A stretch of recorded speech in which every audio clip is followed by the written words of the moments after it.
Bu yüzden de Avrupa Birliği'nin şimdi Rusya'ya karşı koyacak bir askeri merkez kurması mümkünsüz. Sadece olarak bence bu bir konuşma, bir daha Starmer'in söylediklerini hatırlatmak istiyorum.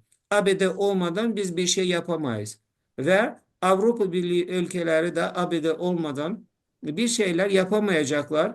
Hatta buraya bir gönüllüler şeyi yaratmak istiyorlar, grubu yaratmak istiyorlar. Yani böyle bir askeri kuvvet yapılmaz ki, gönüllü askeri kuvvetler yapılmaz. Hem de şimdi artık Ukrayna Cumhurbaşkanı ABD'nin isteklerine uygun davranmakta. Yani bunun özü de ayrıca göstermekte ki ABD artık bu konuların dışında kaldı.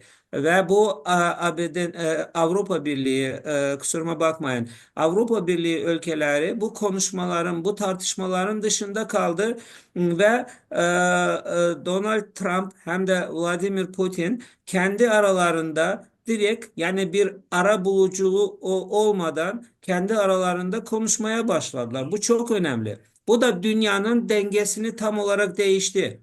Yani bir kimse böyle bir tutturalım, bir 3 ay önce, 2 ay önce böyle bir yorum yapamazdı. ABD Başkanı ile Rusya Başkanı 1,5 saat telefon tartışması, konuşması yapacaklar. Hem kendi sorularını çözecekler.